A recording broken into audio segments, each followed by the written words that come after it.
Stephanie Parra? A gray-haired man in his 50s asked. The girl nodded. She had short, thick black hair. Stephanie looked like a schoolgirl, but according to her documents she was already 27. Very skinny, almost boyish, dressed in spacious, baggy clothes with a look of impertinence. However, in Mr. Larson's office she behaved modestly, hiding her eyes and keeping her hands behind her back. "So you want to get a job with us as a cleaner, Stephanie?" the deputy chief asked. She nodded again. "Any criminal record?" Stephanie shrugged her shoulders. She was confused, and that was the most eloquent answer for him. He understood immediately. "Our security service will find out anyway. Tell it like it is." "There is a minor criminal record. I'm out on parole. I really need this job." Mr. Larson shook his head. At that moment the door behind him opened, and a stately man with graying temples entered the office. He was broad-shouldered, handsome, with a perfectly even swarthy skin tone. "Mr. Larson, have you finally brought your daughter to meet us?" the man asked. No, Mr. Nathanson. No, this is a candidate for our job." "Are we looking for someone now?" Frank Nathanson was the director of this company. He always gave the impression of a man of integrity and good-naturedness. In fact, that's precisely what he was. "We're looking for a cleaner, remember?" "Oh, yes. Well, then you're hired. Will you show the girl where her workplace is?" Mr. Nathanson asked. "Wait a minute. What about the criminal record? We haven't had such a practice yet." Mr. Larson obviously didn't want to hire her. Stephanie looked at the director, who had just walked through the door with her wide blue eyes, a pitiful expression on her face. "No such practice? What are you talking about? You've served 15 days yourself," laughed the supervisor. The deputy blushed and coughed. "Well, it was far from a felony." "You're accepted, Stephanie," smiled Frank Nathanson. The woman gave him her radiant smile, and the deputy, gritting his teeth, handed her the employment application form. Then he dryly introduced her to the staff.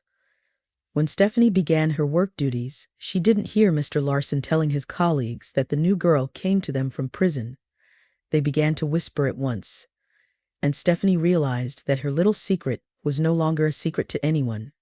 She entered the room, washed the floor, and when she left, the women hurriedly checked their pockets and bags, as if she could have grabbed something at any time. They didn't talk to Stephanie. Only one young and rather pretty female employee asked questions. Is she married? Where does she live? How much does she earn? She had pried, but Stephanie wasn't used to that. She was lost.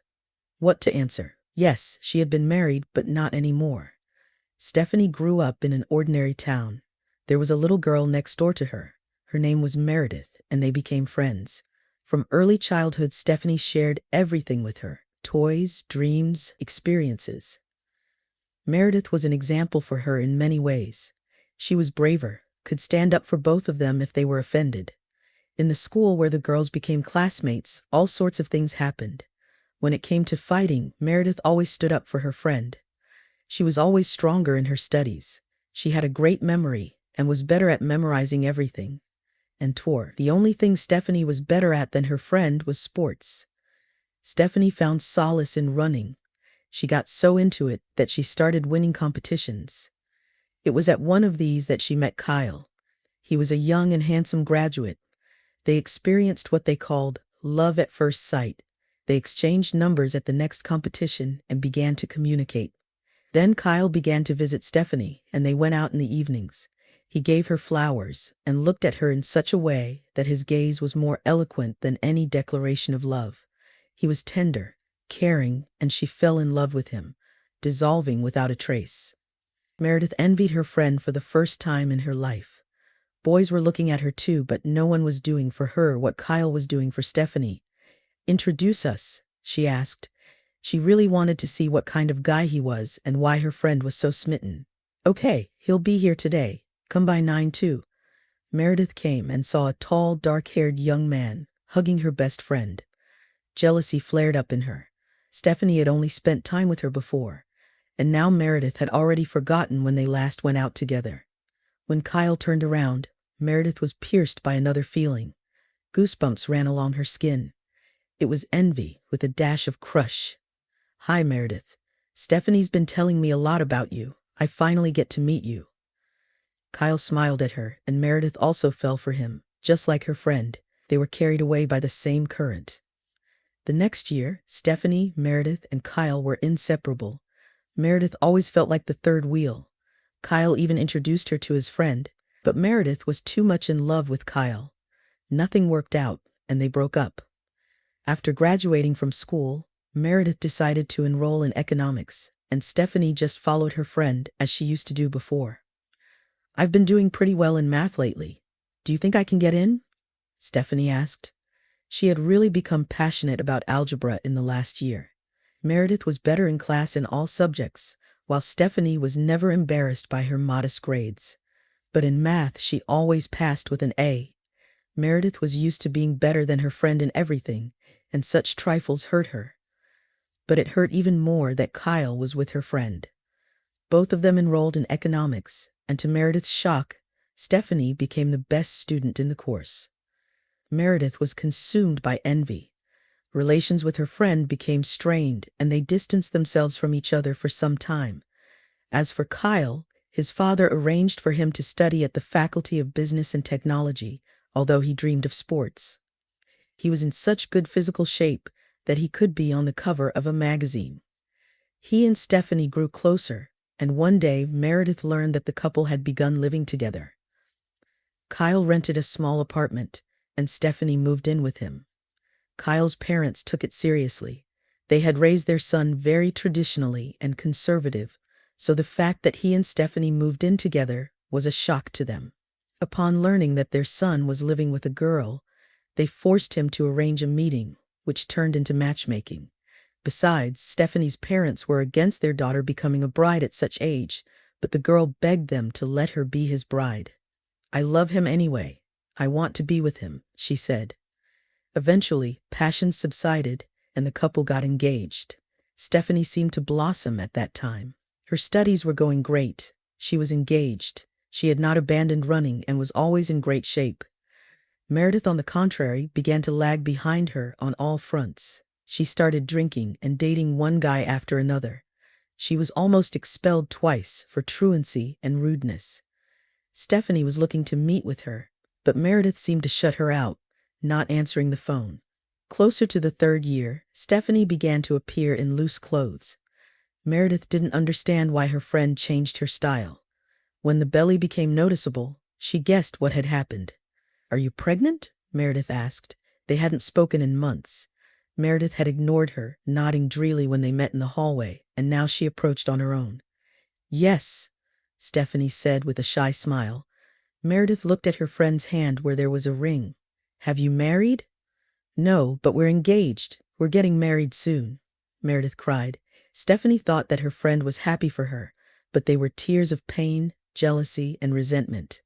Meredith had done everything to forget Kyle, not to destroy his relationship with Stephanie, not to do bad things. But her feelings were stronger. No other guy had ever made her forget Kyle, and even alcohol didn't have the desired effect. "I'm so happy for you," Meredith said finally and hugged her friend. Stephanie saw it as a sign that they were getting closer again. She made Meredith her maid of honor at the wedding.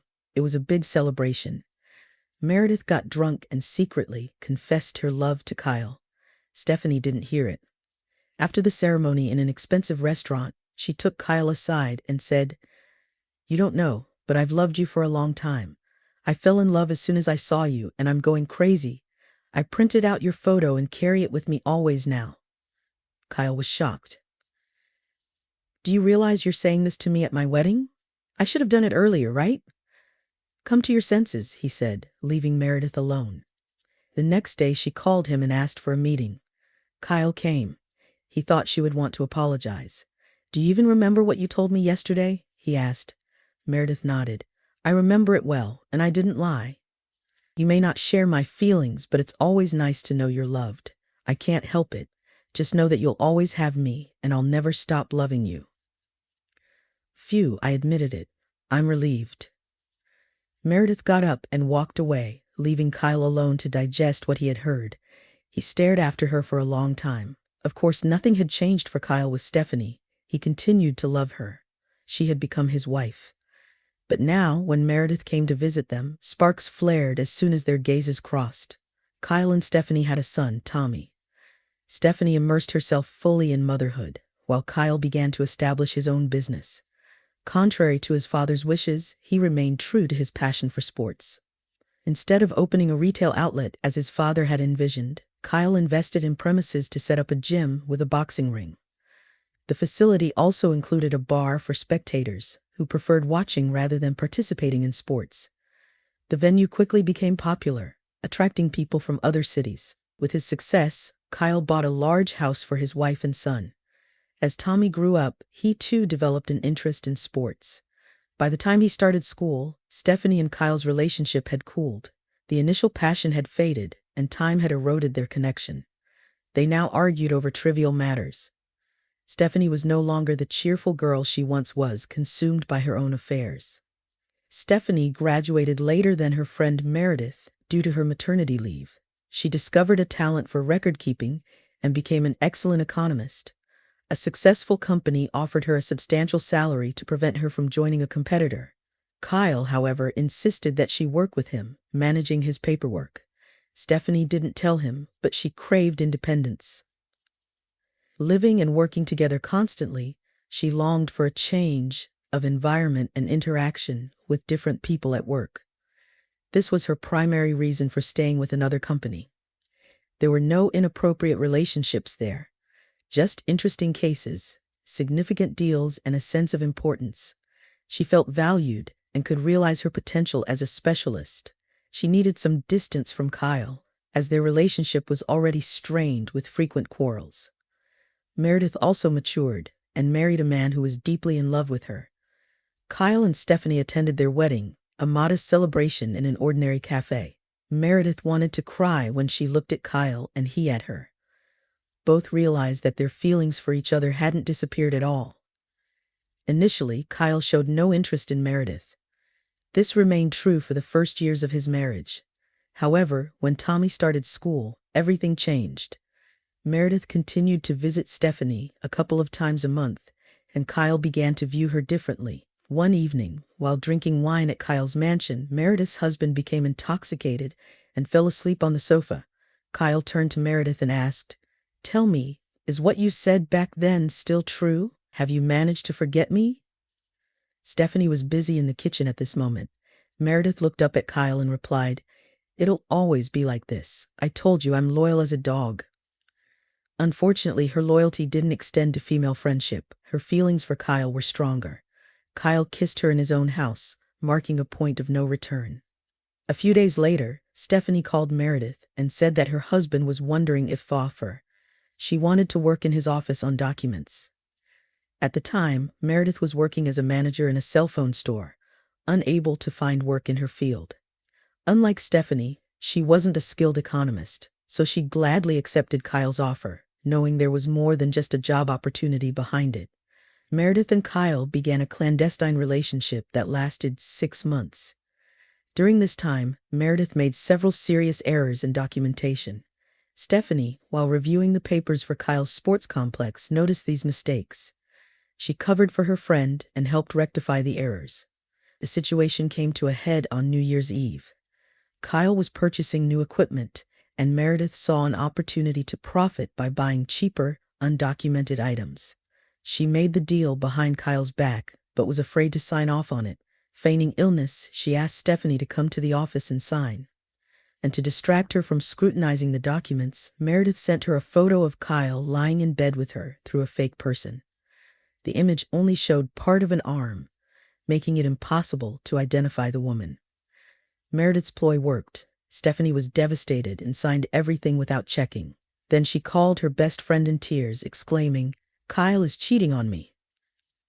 Thus, Meredith pocketed a substantial sum of money. However, problems arose from the deal not just with tax authorities. The substandard equipment caused an injury, and the case went to court. Stephanie received a prison sentence because the injured party was the son of an influential official.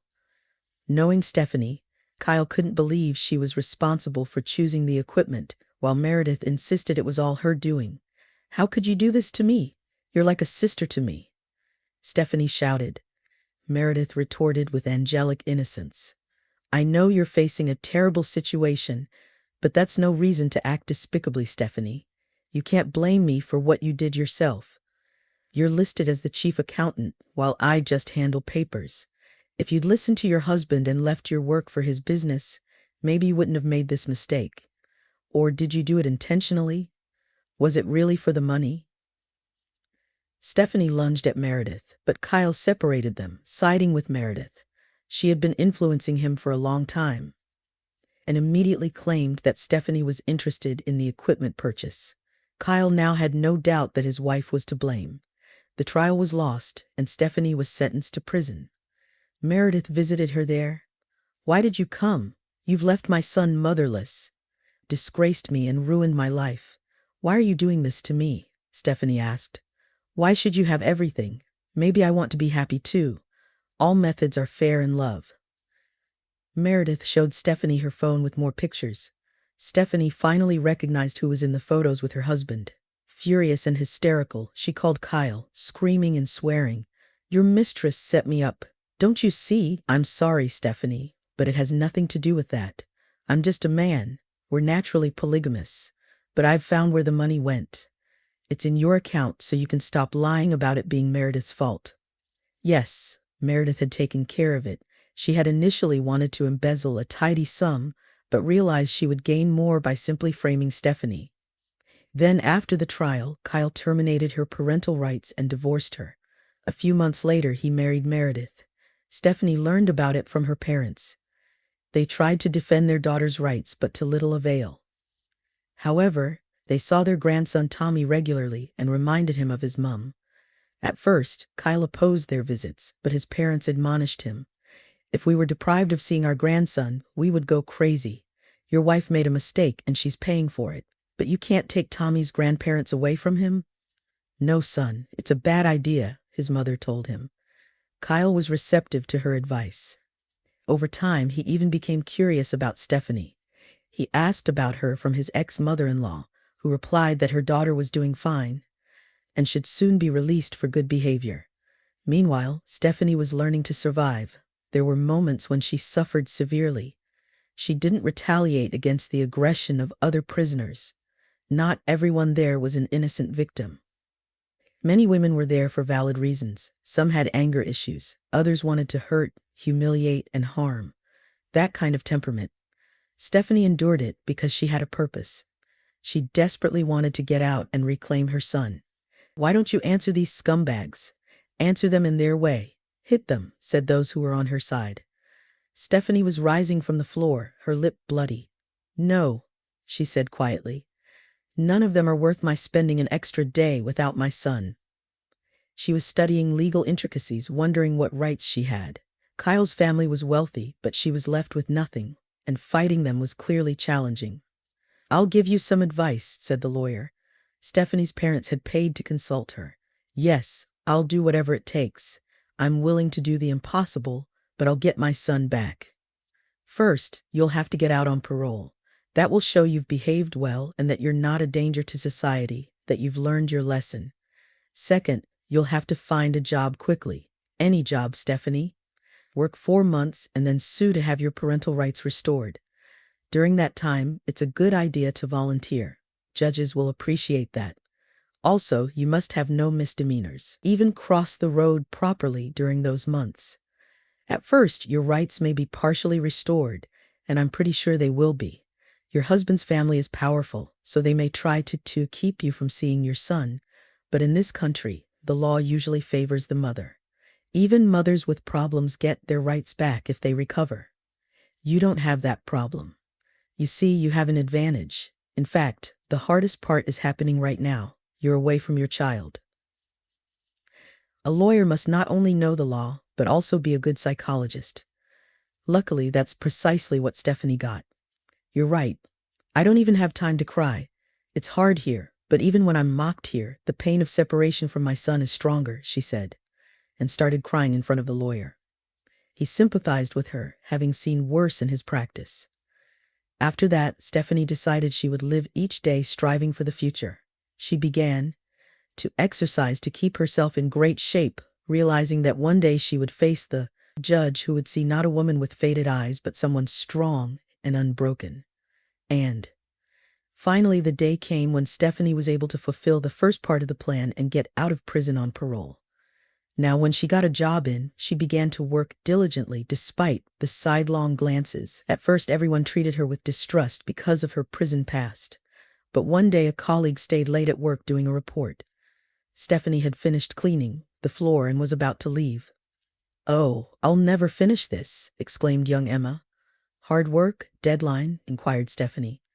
"These reports, I need a formula and it won't insert. I don't know how to work in this program. Why didn't I become a chef as my mother advised?" Stephanie walked over to her. It's a little more complicated here. You have to copy the blank lines, but not like you did. Don't highlight the first column. Look, I'll show you." Stephanie took the mouse from Emma's hands and carefully copied the required data, then with a deft click pasted it. The formula appeared. "Wow, you're a genius. How do you know that?" "My first field is in economy. I worked in it for a long time." Emma was new to the team and had no prejudice towards Stephanie, though she had certainly heard about the criminal record. "And now they won't take you back to that place again, will they?" Stephanie shook her head sadly. "I doubt it. It might be worth a try, though. My supervisor was reasonable. I don't know why I thought my ceiling now was to be a cleaner. Anyway, it's no big deal. Let me help you to end it quickly." Stephanie sat down at the table and quickly completed Emma's tasks. They were so engrossed in their work that they didn't notice Mr. Nathanson appeared behind them. Well, what's this, Emma? I suppose you'll be helping Stephanie mop the floor next," he said with a smile. "If I have to, I'll do it," Emma replied, looking embarrassed. Stephanie shook her head. "What? No, that's nonsense. I just wanted to help, and we're already finished." Frank sat down and looked at Stephanie. "What did you say your education was?" "I'm an economist, but since I went to jail for someone else's misdeeds, hardly anyone cares," Stephanie said bitterly, walking past the boss with her mop. Emma's work was almost done. "I'm sorry, I was struggling with the formula.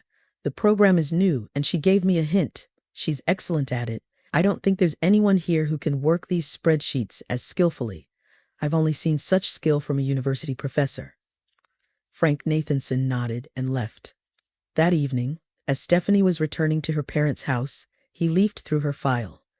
He made inquiries and quickly received all the information: her jail time, education, and work history. Frank studied her biography with raised eyebrows. "Well, we've never had such cleaners before, and I doubt we will again," he sighed, thinking he should give the girl a chance. Since she claimed to have been jailed for someone else's crimes, she would likely be careful now. And specialists with her level of expertise were difficult to come by. Frank had an economics degree himself and constantly had to double-check his staff's reports. It would be ideal if he could focus on solving current problems and making decisions while relying on someone else for such tasks. Mr. Larson was a good specialist, of course, but he was old school. He excelled as a partner and always gave important legal advice, but he wasn't strong in economics or computer programs. With these thoughts, Frank got into his car and drove to his lonely bachelor apartment. It was dark and quiet as usual. "Should I get a cat?" he muttered to himself. On the wall hung a portrait of an incredibly beautiful blonde. He missed her, but not as much as he used to. Several weeks passed. Frank was preparing for an important deal, having completely forgotten about his intention to talk to Stephanie. Mr. Larson, his deputy and assistant, insisted that the deal would take the company to a new level. But there was another reason. If the deal didn't pan out, they would be in serious trouble.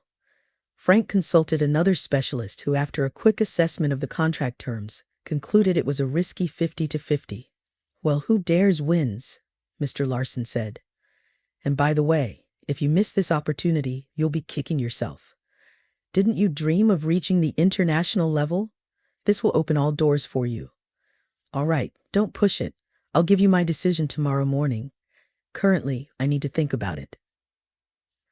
The director ushered everyone out of his office and began weighing the pros and cons. Stephanie came to clean late in the afternoon. When she stepped inside, Frank Nathanson was tossing a coin in the air. "Damn," he snarled, but softened when he saw the young woman with a bucket and rag enter. "Heads or tails?" Stephanie smiled, getting down to business. "Tails for the 5th time." And how many heads were there? 6, he sighed, and suddenly realized he hadn't left his office all day. Thus he decided to give the cleaning lady a chance to mop the floor without his presence. He went to the cafe, had tea and a croissant, and when he returned, he saw Stephanie sitting behind his desk. His eyebrows shot up. "I apologize for prying, but this concerns me too," Stephanie exclaimed. "If you sign this, the firm will go under, and I need to work for you for at least another 2 months." Mr. Nathanson stepped closer. "What are you talking about?" He remembered that Emma had called her an incredible specialist and that she had been highly valued at her previous workplace.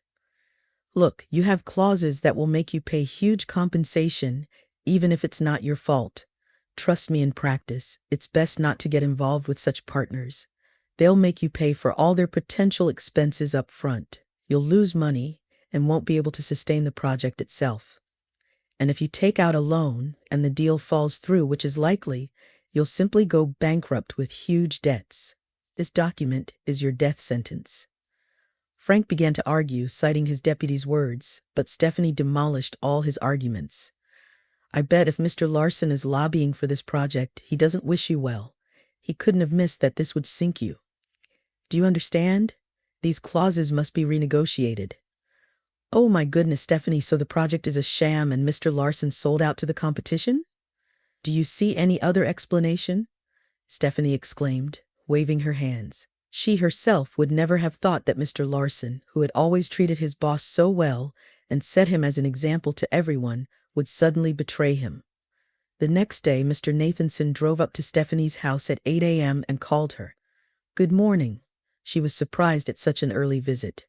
"Good morning. Are you ready? I need you today. I want to publicly nail Mr. Larson.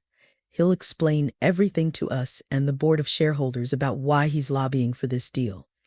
You know, I've been thinking and analyzing, and I remembered a few things that confused me. Mr. Larson didn't want me to consult the shareholders. He was supposedly concerned about my credibility in the company. What can I do? I gave you all the information. You're not one of those who can't retell the data, and you understand everything perfectly well. Maybe it's better without me." Stephanie chickened out, a cleaning lady going before the board of shareholders with her theories. What if she was kicked out in disgrace? She was sure of her conclusions, but what if she was wrong after all, and was about to be publicly put on her spot? "You're not a cleaning lady anymore. You'll take Mr. Larson's place from this day forward. I came early so you could buy a suit. I'll take you to the store where my friend works, and they'll fit you for free." Should she have said no? Not take the risk? At that moment, Stephanie was terribly afraid, but she thought she could proudly declare in court that in a month she had been promoted from cleaning lady to assistant director of a large company. Thus, she got into Frank's expensive car with tinted windows and rushed towards her destiny. First, she picked out a chic cream business suit and shoes. She used to love heels, but after prison she felt that those shoes were no longer for her. Standing on the stilettos, Stephanie looked at herself and realized that she looked stunning, even without any makeup. She was confident in her appearance, confident that she was right. When Stephanie entered the office, all those present who knew her as a cleaner gasped. Mr. Larson's jaw dropped. "Stephanie, you haven't confused anything?" he asked haughtily. "Stephanie hasn't mixed up anything. Come in." Mr. Nathanson smiled at her. The meeting began with Mr. Nathanson bringing everyone up to speed. Then he passed the word to Stephanie, and she demolished the idea of signing a new contract with an unfamiliar company on strange terms that looked favorable at first glance. Mr. Larson blushed to the roots of his hair. It became obvious to everyone at the table that he had been bribed by competitors. The man flew out of the office, almost knocking down the secretary, whom he had been eyeing for months, hinting that he could arrange a raise if she would be more lenient to him. The same day, Mr. Larson wrote a letter of resignation and left. No one ever saw him again, neither in this office nor in this city. They say that he went to his younger sister in the capital, and there he started everything from the beginning. He got a job as an ordinary manager, but advanced quickly, because he had a knack for going over people's heads. As it turned out later, he was not bribed. He just wanted Frank fired, so he could be put in place of the stupid director. and then he would have made a mess of things. Access to the accounts and any opportunities would have been at his fingertips. From that same day, Stephanie began to work under Mr. Nathanson's direction in his office. He brought her up to speed and never ceased to be amazed at how quickly she grasped everything. They often had to stay up late. Stephanie was fine with it. She was interested in everything. "May I ask you something personal?" Frank said one day, tearing himself away from the papers. "Ask, although I think I know what about," answered Stephanie and told her boss the whole story. How she grew up with Meredith, how she met Kyle, and how her friend had set her up. "Yeah, your life is like a detective movie, except in the movies there's usually a good ending. Well, I don't know if they'll give me my son. My husband forbade me to see him. I called him and he said no. I can't even understand why he's doing this to me." "How long has it been since you've seen your child?" Frank asked. Stephanie sighed intermittently. "Almost 2 years. I was sentenced up just before New Year's." "Well, I have a feeling that you'll celebrate this New Year's Eve with your son. I'll help you." He smiled. Stephanie smiled too. A tear rolled down her cheek, but she smiled. The very next day, Frank asked the company's lawyer to handle her case. The lawyer was competent in all matters, a true professional. The process started and the lawsuit was filed. The trial was to take place just before the New Year holidays. Stephanie was very nervous. 3 days before the hearing, Frank again asked her to stay late. They were discussing the details of a new deal that could bring good income, provided the partner would make concessions on 2 important points of the contract.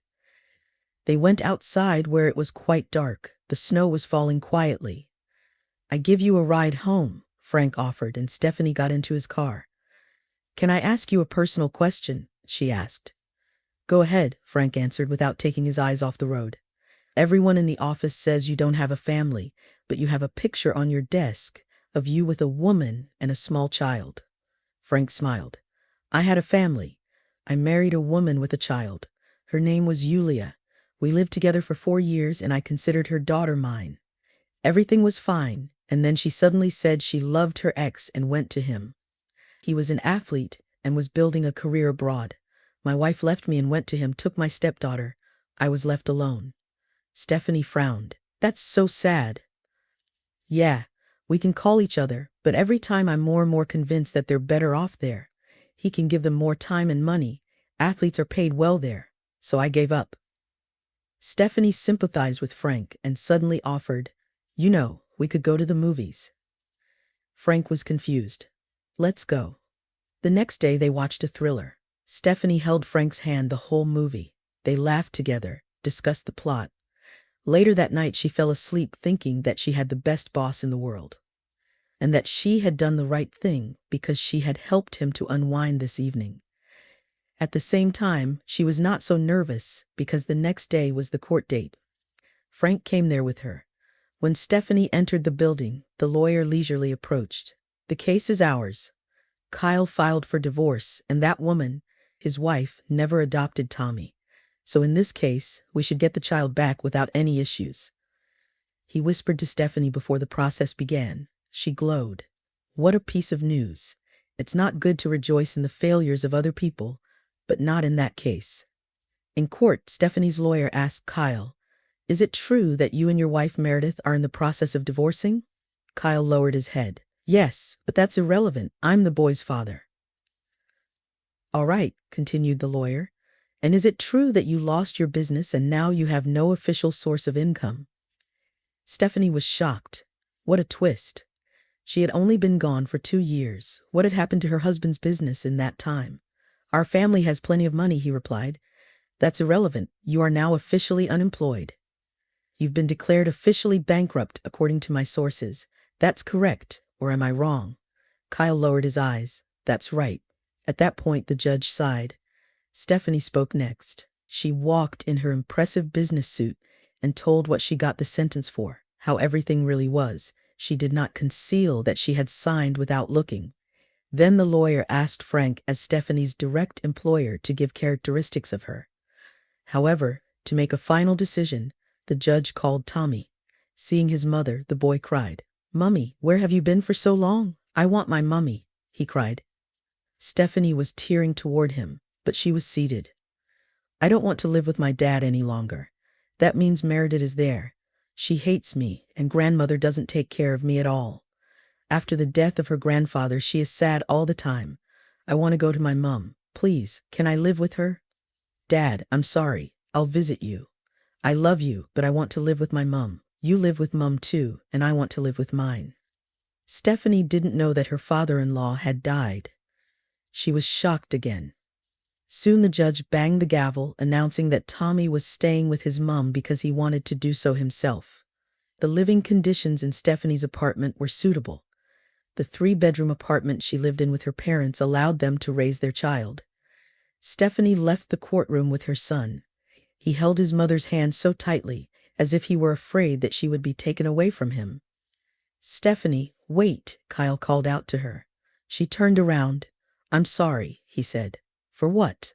Stephanie asked, confused with squeamish. For everything. Meredith and I broke up recently. I went bankrupt. The business collapsed. When I invested all the money in my father's treatment, he was seriously ill and didn't survive the operation. After that, I couldn't get back into business. My competitors beat me to the punch. I lost my sports center. Meredith said she didn't need a bankrupt and left me for my friend. I was shocked. I thought she really loved me, but only you truly loved me. When she left, she admitted she set you up. Not only did I cheat on you with her, but I didn't believe in your innocence. I didn't fight for you. You did time because of me. I was afraid you'd take Tommy, and you did, and now I'm all alone.